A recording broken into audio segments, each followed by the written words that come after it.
விளையாட்டு பிரியர்களுக்கு அன்பு வணக்கம். ஐபிஎல் மினி ஆக்ஷன் தொடர்பான செய்திகளோடு இந்த காணொலியில் உங்களை சந்தித்திருக்கின்றோம். மகேந்திர சிங் தோனி தலைமையிலான சென்னை சூப்பர் கிங்ஸ் அணி மொத்தம் 4 விக்கெட் கீப்பர்களை வைத்திருக்கிறது. கேமரூன் கிரீன் அதிகமான தொகைக்கு ஐபிஎல்லிலே ஏலம் போயிருக்கிறார். அவர் அதிகமான தொகைக்கு ஏலம் போனாலும் கூட 18 கோடியை தான் வைத்திருக்க போகிறார். மீதமானவை பிசிசிஐக்கு போக போகிறது. இது என்ன புதிய ரூல்ஸ்? இப்படி பலரும் கேட்கிறார்கள்.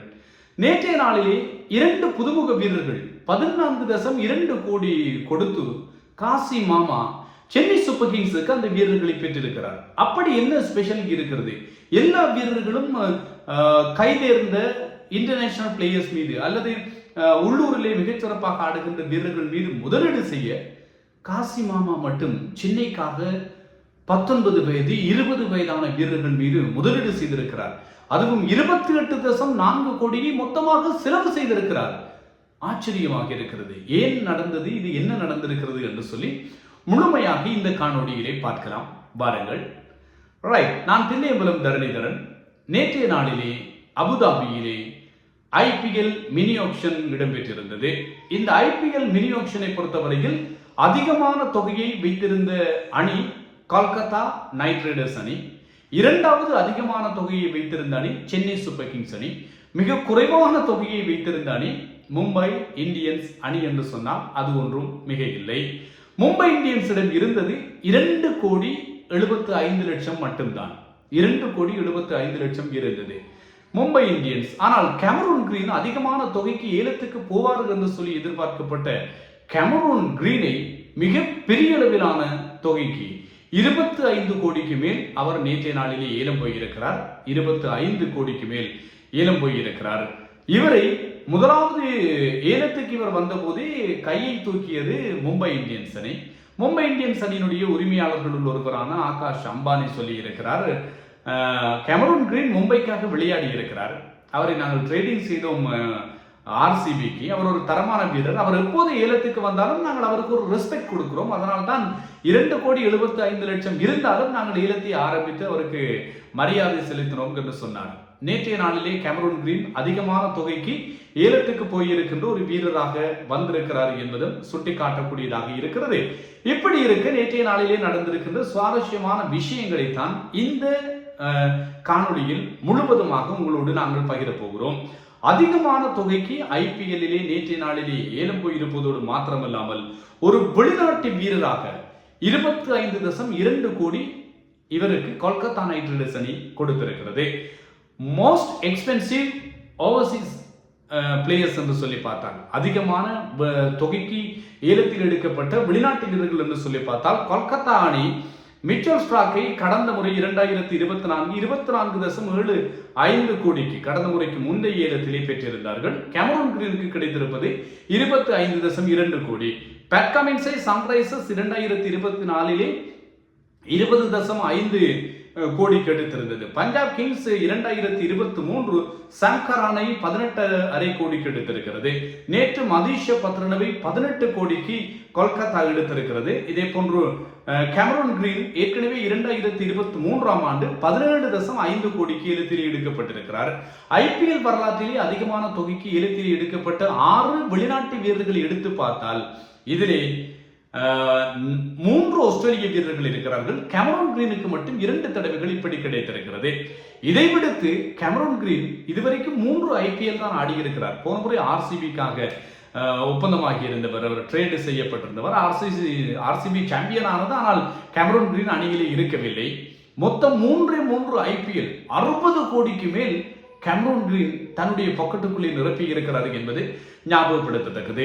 பிசிசிஐ இம்முறை ஒரு புதிய ரூல்ஸை கொண்டு வந்தது எப்படி என்று சொன்னால், ஐபிஎல்லிலே 18 கோடிக்கு மேல் எவரும் போகலாம். நீங்கள் 50 கோடிக்கும் போகலாம். ஆனால் 18 கோடிக்கு நீங்கள் ஏலம் போனால் 18 கோடியோடு ஸ்டாப் ஆகும் உங்கள் பாக்கெட் மணி.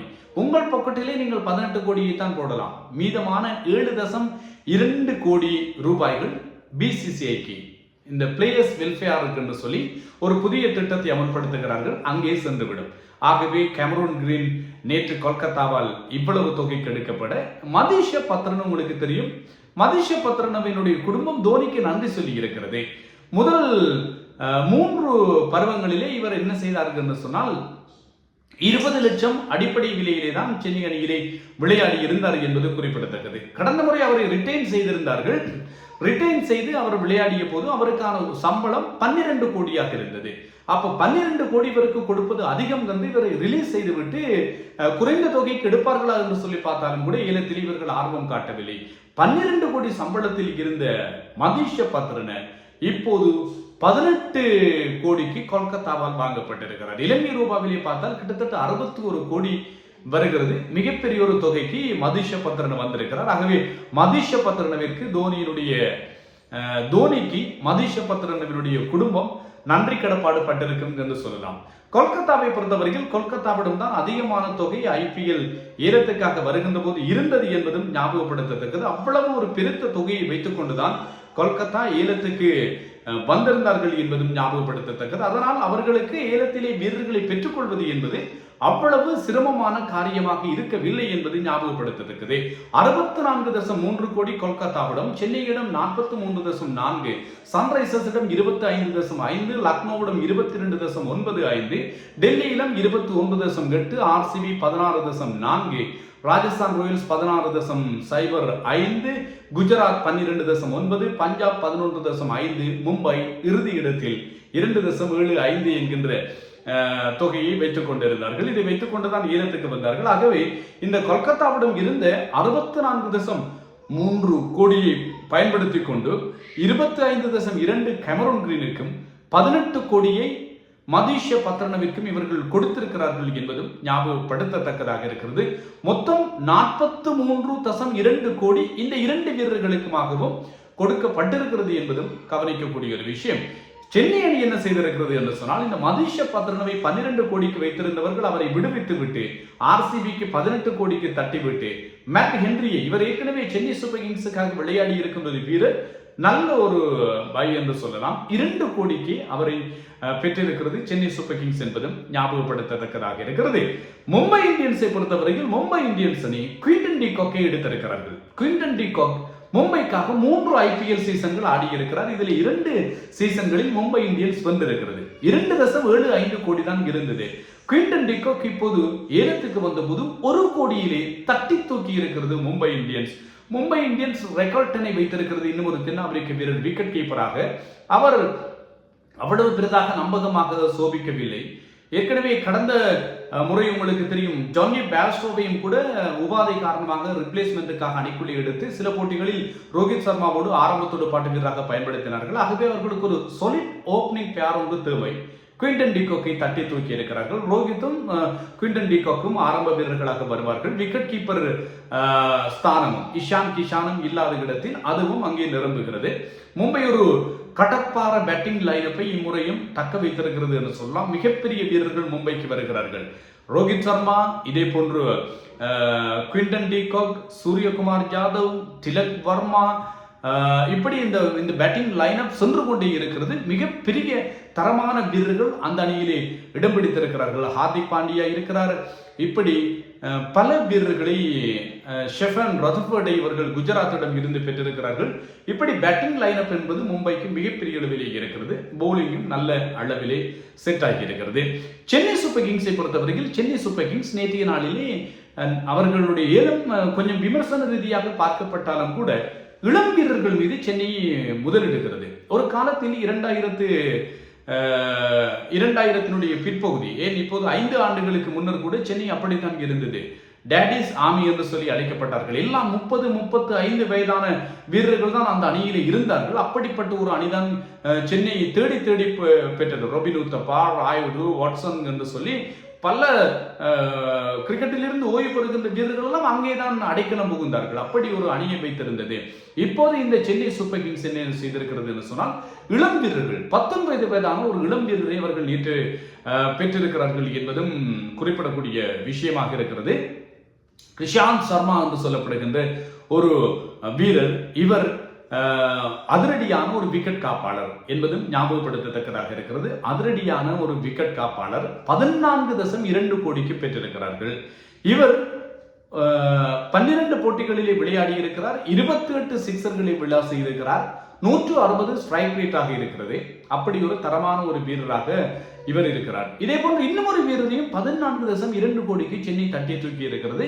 அந்த வீரரை பொறுத்தவரையில் அவர் யார் என்று சொல்லி பார்த்தால் பிரசாந்த் வீர் என்று சொல்லப்படுகின்ற ஒரு வீரர், உத்தரப்பிரதேசத்தை சேர்ந்திருக்கின்ற ஒரு லெப்ட் ஹேண்ட் பிளேயர். கிட்டத்தட்ட ரவீந்திர ஜடேஜா தான், ஜடேஜாக்கு ஒரு ஈக்குவலான இடத்துக்கு அவரை கொண்டு வந்திருக்கிறார்கள் போல் இருக்கிறது. இப்படி ஒரு வீரர் அகில் ஹுசைன் ஒரு ஜடேஜாவினுடைய ஃபேன்.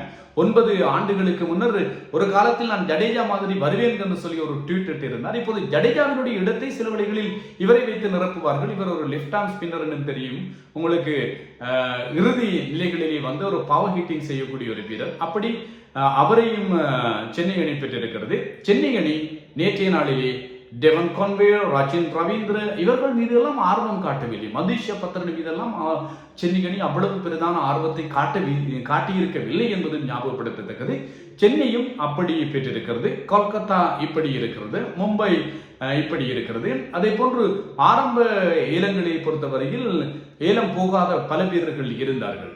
லிவிங்ஸ்டன் மீது சென்னை முதலீடு செய்யும் என்று சொல்லி எதிர்பார்த்தாலும் லிவிங்ஸ்டனை யாரும் பெரிதாக கண்டுகொள்ளவில்லை என்பதும் கவனிக்கத்தக்கது. இறுதியில் பஞ்சாப் 13 கோடி கொடுத்து லிவிங்ஸ்டனை தூக்கி இருக்கிறது. ஆரம்பத்தில் அன்சோல்ட் ஆகியிருந்தார் இவர். சஃப்ராஸ் கான், பிருத்திவ் ஷா இப்படியான வீரர்கள் அன்சோல்ட் ஆகியிருந்தார்கள். பிருத்திவ் ஷாவை டெல்லி கேபிட்டல்ஸ் 75க்கு பெற்றிருக்கிறது. அண்மை காலமாக நல்ல ஃபோமுக்கு திரும்பி இருக்கிறார். அதே போன்று சஃப்ராஸ் கானை 75 லட்சத்துக்கு செகண்ட் ரவுண்டில் சென்னை சூப்பர் கிங்ஸ் அணி பெற்றிருக்கிறது.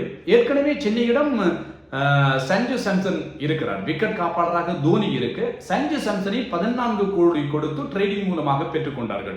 ஆகவே தோனிக்கான ரிப்ளேஸ்மெண்ட் இவருக்கு என்று சொல்லி பார்க்கப்பட்டது. இப்படி இருக்க நேற்றைய நாளில் 19 வயதான அந்த ஷர்மாவை பெற்றிருக்கிறார்கள். அவருக்கு 19 வயது. அதே போன்று உர்வில் பட்டேல் இருக்கிறார், சஞ்சு சாம்சன் இருக்கிறார், தோனி. மொத்தம் 4 விக்கெட் காப்பாளர்கள். டீனேஜிலே ஒருவர், 20ஸ்லே ஒருவர், 30ஸ்லே ஒருவர், 40ஸ்லே ஒருவர் என்று சொல்லி 4 விக்கெட் கீப்பர் பேட்டர்ஸ், அதிரடியான ஆட்டக்காரர்கள். உருவில் பட்டேலும் கூட மிகச்சிறப்பான ஒரு ஆட்டக்காரர் என்பதும் நினைவுபடுத்தத்தக்கது. சென்னை அணி இப்போது தங்கள் வசம் வைத்திருக்கின்ற வீரர்களை பொறுத்தவரையில் பார்த்தால் 40 வயதிலே தோனி இருக்கிறார். மற்ற எல்லா வீரர்களும் இளம் வீரர்கள் என்பது சுட்டி காட்டக்கூடிய ஒரு விஷயம். இந்த வீரர்களை பொறுத்தவரையில் கார்த்திக் சர்மா அவர் ஒரு 19 வயதான ஒரு வீரர். அதே போன்று பிரசாந்த் வீர் 20 வயதான வீரர் என்பதும் ஞாபகப்படுத்தத்தக்கது. ராகுல் சகாரை எடுத்திருக்கிறார்கள். தீபக் சகார் சென்னைக்காக ஆடுகின்ற போது ராகுல் சகார் மும்பையில் இருந்தார். இப்போது தீபக் சகார் மும்பைக்கு போக ராகுல் சகாரை சென்னை பெற்றிருக்கிறது 5.2 கோடிக்கு. அகில் ஹுசைன், மேட் ஹென்றி 2 கோடி. மேத்யூ ஷோட் ஆஸ்திரேலியாவுடைய ஒரு அதிரடி ஆட்டக்காரர் 1.5 கோடி. சஃப்ராஸ் கான், ஜாக் ஃபோக்ஸ் என்று சொல்லப்படுகின்ற வீரர். அவர் புவனேஸ்வர் குமார் போன்று 2 பக்கமும் ஸ்விங் பந்து வீசக்கூடிய ஒரு வீரருக்கு என்று சொல்லப்படுகிறது. 75 லட்சத்துக்கு பெற்றிருக்கிறார்கள். உள்ளூர் வீரர் அமன் கானை 40 லட்சத்துக்கு பெற்றிருக்கிறார்கள் என்பதும் குறிப்பிடத்தக்கது. 25 கோட்டாவும் சென்னைக்கு நிரம்பி இருக்கிறது என்பதும் ஞாபகப்படுத்தத்தக்கது. சென்னை அணியினுடைய வீரர்களை பொறுத்தவரையில் அவர்களுடைய வயதுகளை நாங்கள் எடுத்து பார்த்தால் ஒரு காலகட்டத்திலே Dhoni, Watson, Faf to Plessis, Harbhajan, Dwayne Bravo, Imran Tahir, Ambati Rayudu என்று சொல்லி பல வீரர்கள் நிறைந்திருந்தார்கள். இப்போது சென்னையுடைய லைனப்பை பாருங்கள். ஆயுஷ் மாத்ரே 18 வயது, கார்த்திக் சர்மா 19 வயது, பிரசாந்த் வீர் 20 வயது, நூர் அகமது 20 வயது, டெவால் பிரெவிஸ் 22 வயது என்று சொல்லி பல இளம் படை இருக்கிறது. 31 வயது தான் அதிகமான வயது சென்னைக்கு. தோனிக்கு 40, சஞ்சு சாம்சனுக்கு 31. இப்படி அவர்கள் அணியை ஒரு இளம் எதிர்காலத்துக்கான ஒரு அணியாக சென்னை அணி பெற்றிருக்கிறது என்பதும் கவனிக்கத்தக்கது. வாழ்த்துக்களை சொல்லிக் கொள்ளலாம். இதே போன்று பத்தும் நிசங்க இலங்கை வீரர் 4 கோடிக்கு டெல்லி கேபிட்டல்ஸ் பெற்றிருக்கிறது. நேற்றைய நாளிலே ஏலத்திலே பெறப்பட்டிருந்த வீரர்களை பொறுத்தவரையில் வனிந்து ஹசரங்க லக்னோ சூப்பர் ஜெயின்ஸுக்கு 2 கோடிக்கு பெறப்பட்டிருக்கிறார்.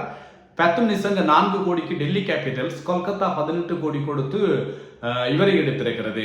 மதிஷ பத்ரனவை. மொத்தம் 12 வீரர்கள் இல்லத்திலே குதித்திருந்தார்கள். மற்றவர்கள் எல்லோரும் அன்சோல்ட் செய்யப்பட்டிருந்தார்கள். தீக்ஷணவும் அன்சோல்ட் செய்யப்பட்டிருந்தார் என்பதும் ஞாபகப்படுத்தத்தக்கதாக இருக்கிறது.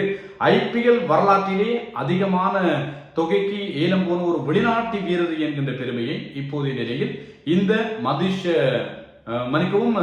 கேமரூன் கிரீன் பெற்றிருக்கிறார். அன்கேப்ட் என்று சொல்லப்படுகின்ற சர்வதேச கிரிக்கெட்டிலே அறிமுகமான வீரர்களுக்கு கொடுக்கப்பட்ட அதிக தொகை நேற்று இந்த பிரசாந்த் வீர் மற்றும் கார்த்திக் சர்மா ஆகியோருக்கு சென்னை கொடுத்திருக்கிறது. அதே போன்று முன்னைய தொகை 10 கோடிக்கு அவேஷ் கானை லக்னோ சூப்பர் ஜெயின்ஸ் பெற்றிருந்தது. கிருஷ்ணப்பா கௌதம் 9.2 கோடிக்கு 2021 சென்னை பெற்றிருந்தது. இப்படி இருக்கிற போது கிருஷ்ணப்பா கௌதமை 2021 இவ்வளவு தொகை கொடுத்து போட்டி போட்டு சென்னை பெற்றும் சென்னை அவரை அந்த ஆண்டிலே ஒரு போட்டியிலுமே பயன்படுத்தவில்லை என்பதும் குறிப்பிடத்தக்கது. இதே போன்று ஒரு இளம் வீரர், ஒரு 6 ஹிட்டர் என்று சொல்லப்படுகின்ற ஒரு வீரர் சுரேஷ் ரெய்னாவிற்கு மாற்றீடான ஒரு வீரர் என்று சொன்னார்கள். ரிஸ்வி என்று சொல்லப்படுகின்ற வீரர், அவரையும் சென்னை கடத்தி விட்டது. இப்படி சென்னை பல இளம் வீரர்களை பெற்றுக்கொண்டு கடத்திவிட்ட வரலாறுகளும் இருக்கின்றன. ஆகவே பார்ப்போம் என்ன நடக்கப் போகிறது என்று சொல்லி ஏலம் நேற்றைய நாளில் வெற்றிகரமாக நிறைவுக்கு வந்திருக்கிறது. பல இளம் வீரர்கள், அகீப் நபி என்று சொல்லப்படுகின்ற ஒரு வீரர் 8.2 கோடிக்கு டெல்லி பெற்றிருக்கிறது. இவர் ஜம்மு காஷ்மீரை சேர்ந்திருக்கின்ற ஒரு வீரர். இப்படி பல வீரர்கள் நல்ல தொகைக்கு ஏலம் போயிருக்கிறார்கள். எல்லோருக்கும் வாழ்த்துக்கள். நான் தில்லையம்பலம் தரணிதரன். இது தொடர்பான உங்கள் கருத்துக்களையும் நீங்களும் பகிர்ந்து கொள்ளலாம்.